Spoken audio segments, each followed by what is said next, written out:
তো ফাইনালি আজকে আমাদের হাতে পেয়ে গেছি অমরনাথ যাত্রার আমার আর বাবার দুজনকার অমরনাথ যাত্রার medical fitness certificate Bardhaman medical college থেকে। তো ফাইনালি 3 তারিখে ডেট পেয়ে গেছি অফলাইনে ব্যাংক থেকে। অনেকজনই পেয়েছে, এই দাদাও পেয়েছে 3 তারিখে।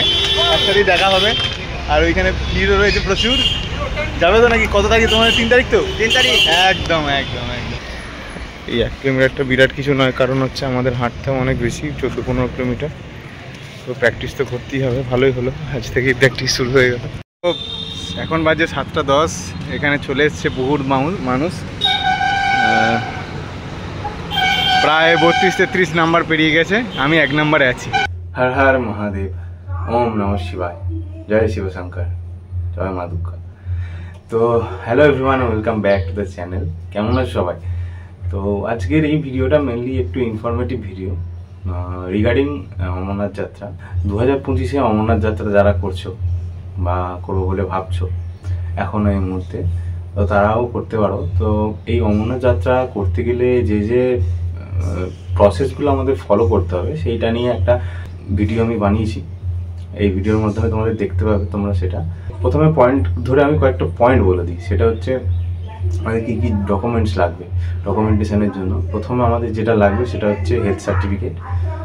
হেলথ সার্টিফিকেট হয়ে গেলে আমাদের যেটা লাগবে রেজিস্ট্রেশন, যাত্রা রেজিস্ট্রেশন। আর যাত্রা রেজিস্ট্রেশনের পরে আমাদের যেটা করতে হবে সেটা হচ্ছে আমাদের RFID কার্ড করাতে হবে। আর RFID কার্ড করানোর পরে যদি হেলিকপ্টার বুকিং করি, হেলিকপ্টারে যদি পনিতে যাই, পনিতে বা হেঁটে যাই, কোন রুটে যাব সেগুলো মেনশন করতে হবে। আমি আর বাবা আবার এবছর যাচ্ছি। আমি এই ভিডিওটা দিচ্ছি আমাদের দর্শনের ঠিক পরের দিন, মানে আমাদের দর্শন হয়ে গেছে। তো আমরা 3 জুলাই এবারে প্রথম দিন। তোমরা এর পরে পরে এই আমাদের এই অমরনাথ যাত্রার টোটাল ভিডিওগুলো দেখতে পাবে। তো আপাতত তোমাদের কয়েকটা ইনফরমেশান যেগুলো এগুলো খুবই দরকার আমাদের অমরনাথ যাত্রা করতে গেলে। তোমরা ফার্স্টে যাও হেলথ সার্টিফিকেট করাও, বা আমরা হেলথ সার্টিফিকেট করানোর ভিডিওটা ক্লিপটা দিয়ে দিলাম, দেখো। তো আমরা এখন চলে এসেছি, আমি আর বাবা। আজকে হচ্ছে 7ই এপ্রিল। আমরা বর্ধমান মেডিকেল কলেজে এসেছি হেলথ সার্টিফিকেটের জন্য। টিকিট করা হয়ে গেছে, অনেকগুলো রিপোর্টই হয়েছে। আবারও কালকে আসতে হবে। কালকে 8 তারিখ। কালকে রক্তের রিপোর্টগুলো করাতে হবে, আর তার সাথে চেস্ট এক্সরে রিপোর্টটা দেখানো হবে। তারপরে 3 দিন পরে আমাদেরকে ফিট সার্টিফিকেট দেবে সুপার। তো আজকে 7 তারিখে বেরিয়ে গেছে ফর্মগুলো। তো 8 তারিখ থেকে যারা করছো তাদেরগুলোই ভ্যালিড হবে। তো আমরা রিপোর্ট নিয়ে নিয়েছি, বাবা আর আমি রিপোর্ট নিয়ে যাচ্ছি এখন। এক্সরে রিপোর্টটা পেয়েছি, আর ECG রিপোর্ট পেয়েছি, চোখ দেখানো হয়ে গেছে। ব্লাডের রিপোর্ট আর চেস্টের রিপোর্টটা কালকে দেখানো হবে। কালকে মানে মঙ্গলবার 8 তারিখ, কালকে আসবো আবার। তো ফাইনালি আজকে আমাদের হাতে পেয়ে গেছি অমরনাথ যাত্রার আমার আর বাবার দুজনকার অমরনাথ যাত্রার medical fitness certificate Bardhaman medical college থেকে। তো খুবই আমরা আনন্দিত। আবার এর পরের প্রসিডিওর যেগুলো আছে সেগুলো আমরা করব আমাদের বর্ধমান ইয়েস ব্যাংক শাখায়, বিহাটা ব্রাঞ্চে। তো আমরা এখন বেরিয়ে যাচ্ছি, খুব ভালো লাগছে। অনেক মানে প্রথমবার এরকম একটা অভিজ্ঞতা।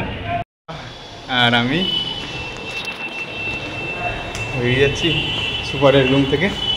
মানে সত্যি কথা বলতে এই বর্ধমানে যিনি সুপার রয়েছেন, মানে অসাধারণ ভালো মানুষ, অসাধারণ ভালো মানুষ। মানে আপনারা আসুন, দেখুন, খুব সহজেই হয়ে যাবে। ডাক্তারবাবু বলছেন আমি যতক্ষণ আছি ততক্ষণ চাপ নেই, অন্তত পক্ষে 1-2 আউটডোরে দেখান, বাকিটা আমি করে দেবো। আপনারা আসুন, করিয়ে নিয়ে যান। বলতেই হচ্ছে আমি একদমই কোনো আইডিয়া ছিল না আমার এই বিষয়ে। তো এই বিষয়ে আমাকে যথেষ্ট হেল্প করেছে প্রসেনজিৎদার পুরো টিম। প্রসেনজিৎদা খুব ভালো একজন মানুষ। দাদার সাহায্য ছাড়া আমি কোনোভাবেই এবারে অমরনাথ যাত্রা করতে পারতাম না। তো দাদাকে অসংখ্য ধন্যবাদ। দাদা, যদি তুমি ভিডিওটা দেখো। হেলথ সার্টিফিকেটের জন্য হেলথ সার্টিফিকেটের জন্য কিছু নিয়মকানুন থাকে, যেগুলো যে প্রসেসগুলো ফলো করতে হয়। তার জন্য প্রথমে গিয়ে একটা আমাদের বর্ধমান মেডিকেল কলেজের কথা বলছি, প্রথমে গিয়ে একটা আউটডোরে টিকিট করাতে হয়, যেটা অনলাইনেও করা যায়। আমরা অনলাইন করেই গেছিলাম। শনিবার রবিবারটাকে অ্যাভয়েড করতে হবে। তবুও আমি প্রসেসগুলো তোমাদের বলে রাখি, তাহলে তোমাদের সুবিধা হবে।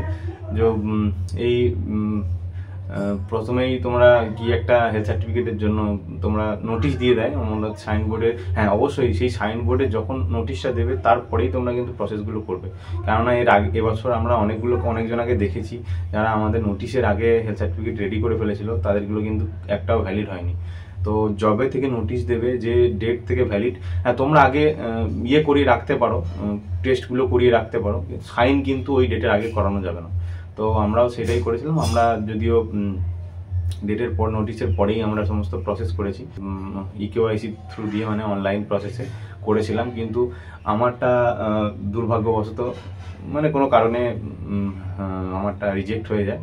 তো হ্যাঁ, অবশ্যই সেই কারণটা হচ্ছে আমার ফটোর ওপরে অ্যাটেস্টেড করা ছিল না, ফটোটার ওপরে। তো অবশ্যই তোমরা ভবিষ্যতে যদি এরকম কেউ দেখো যে ফটোটা অ্যাটেস্টেড করা নেই, তো অবশ্যই অ্যাটেস্টেড করিয়ে নেবে, নাহলে এরকম তোমাদের ক্ষেত্রে হতে পারে। তো আমি পরবর্তীকালে অ্যাক্সিস ব্যাংক আমাদের বর্ধমানের বিরাটা শাখা থেকে অফলাইনে কেওয়াইসি করাই। আমি একদম প্রথমেই ছিলাম লাইনে। তো সিচুয়েশানটা আমার এইরকম যে আমি এবারে আমাদের অমরনাথ যাত্রাতে আমি আর বাবা যাচ্ছি। তো বাবার রেজিস্ট্রেশনটা বালতাল রুটে 3 জুলাই কনফার্ম হয়ে গেছে, যাত্রা রেজিস্ট্রেশন স্লিপ পেরিয়ে গেছে। কিন্তু আমারটা দুর্ভাগ্যবশত রিজেক্ট হয়েছে। ওখানে রিজন দিয়েছে যে ফটোর ওপরে স্ট্যাম্প মারা নেই বলে, কিন্তু বাবারটাও সেম পজিশনেই ছিল, হয়তো সিনিয়র সিটিজেন বলে মার্সি করে দিয়েছে। তো আমি এখন এসেছি বর্ধমানে ইয়েস ব্যাংকের বিরাটা শাখায়। ইয়েস ব্যাংকের বিরাটা শাখায় আজকে অর্থাৎ 15 তারিখ 10:30 রাত্রির, এখনও পর্যন্ত কেউ নেই, আমি একাই আছি লাইনে ফার্স্টে। জীবনে অনেক জায়গায় গেছি ঘুরতে, কিন্তু এরকম কোনো অভিজ্ঞতা কখনো হয়নি। রাত্রির 2টোর সময় হাঁটতে হাঁটতে বর্ধমানের রাস্তায় যাচ্ছি, কারণ হচ্ছে আমাকে লাইন দিতে হবে, যাতে প্রথম লাইনের সারিতে দাঁড়াতে পারি, গিয়ে আমার অমরনাথের 3 তারিখের ডেটটা নিতে পারি। তো এই ভিডিওগুলো যারা দেখছো, হয়তো তোমাদের খুব নর্মালি লাগছে, ক্যাজুয়াল লাগছে, নর্মাল কিছুই নেই কন্টেন্টের ভেতরে, হাঁটতে হাঁটতে যাচ্ছি। কিন্তু আমার কাছে এই জিনিসটা এতটাই এক্সাইটমেন্টের, তো সেই কারণে আমি আমার জীবনের লাইফের এই কিছু মুহূর্ত তোমাদের সাথে শেয়ার করছি। এটা একটা one of the best moment আমার জীবনে। মিলছে পায়ে পা, চোখ যায় জুড়িয়ে, ভাগাভাগি করে নেব পাবো যা করি।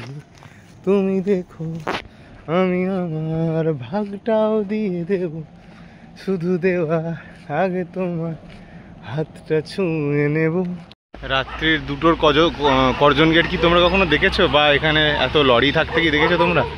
আজকে দেখো এখানে কত লরি থাকে, এদিকেও প্রচুর লরি আছে, এখানেও কত মানুষ শুয়েছে দেখো রাস্তার উপরে। রাত্রের করজন গেট। 4 দিনের ইয়েস ব্যাংকে ছুটি ছিল বলে এখানে রাস্তার কনস্ট্রাকশনের জন্য মাটি ফাটি খুঁড়ে রেখে দিয়েছিল। এখন কাজ থেকে সকাল থেকে ব্যাংক খুলবে বলে এখন আবার মাটি দিয়ে ভরাট করে দিচ্ছে। সত্যি অনেক কিছু দেখছি রাত্রিরে বসে বসে। এখন বাজে 7:10, এখানে চলে এসছে বহুত মানুষ, প্রায় 32-33 নাম্বার পেরিয়ে গেছে, আমি 1 নাম্বারে আছি, এটা দেখে ভালো লাগছে।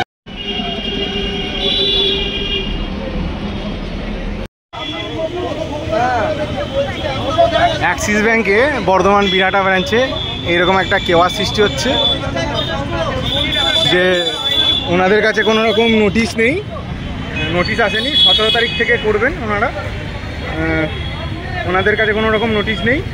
আর ওনারা বলছেন যে আপনারা আমাদের বিরুদ্ধে যা কমপ্লেন করার করে দিন, আমরা করতে পারবো না, বন্ধই করে দেবো, অমরনাথ করা বন্ধ করে দেবো, এরকমও কথা বলছেন কয়েকজন অফিসিয়াল। এই যে প্রতীক ঘোষ 9641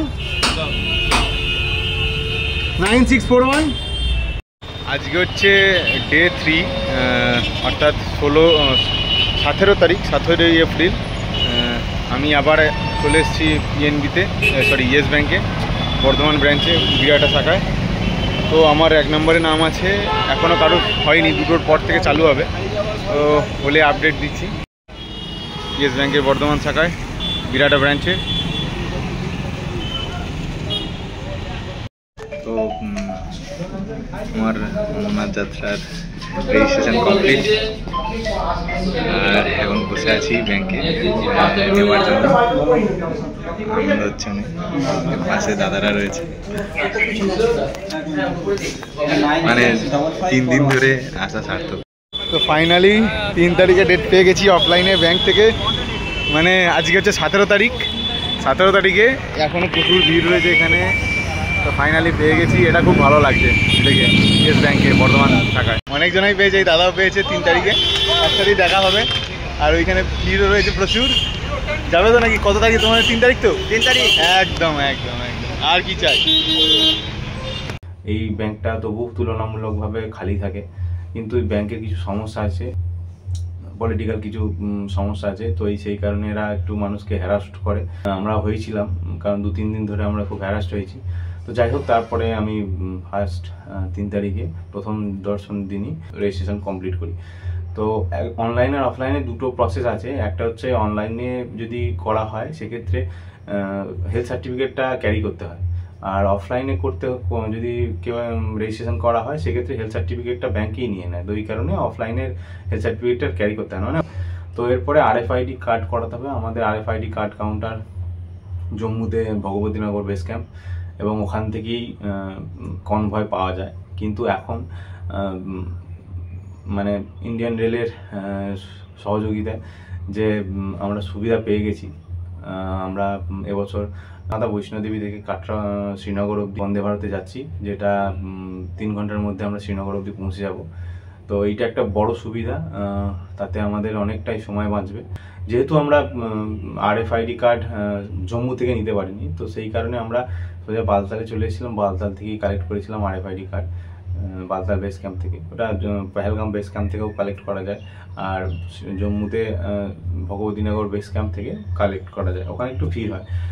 আর যারা তোমরা এখনো ভাবছো যে যাবে, তোমরা এখনো অনেক সময় আছে, 1 মাস। তোমরা 2-3 দিনের মধ্যে হেলথ সার্টিফিকেট করে নিতে পারবে।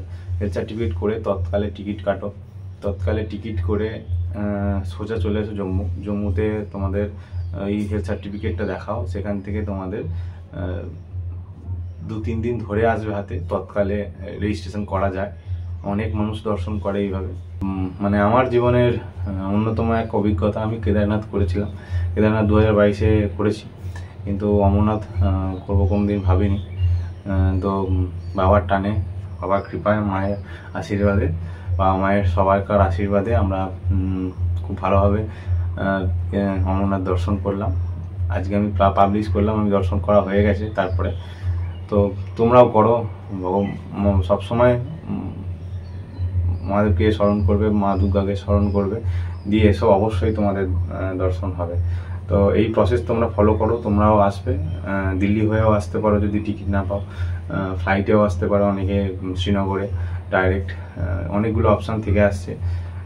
তো এইভাবে করে এসো, দর্শন করো। আর কি, ভালো থেকো সবাই, সুস্থ থেকো। আর চ্যানেলে নতুন থাকলে প্লিজ চ্যানেলটাকে সাবস্ক্রাইব করো, একটা লাইক করে কমেন্ট করে জানিও কোথা থেকে তোমরা আসছো, যদি আসো। তোমাদের এই হেল্পটা দেখো, আজকের দিনে দাঁড়িয়ে আমার চ্যানেল খুবই সীমিত। তো তোমাদের হেল্প পেলে ভবিষ্যতে চ্যানেলটা বাড়বে, আর কিছুই নয়। আমার একটু হয়তো অর্থনৈতিকভাবে একটু কিছু টার্নিং হবে, এইটুকুই। তো ভালো থাকবে সকলে। জয় মা দুর্গা।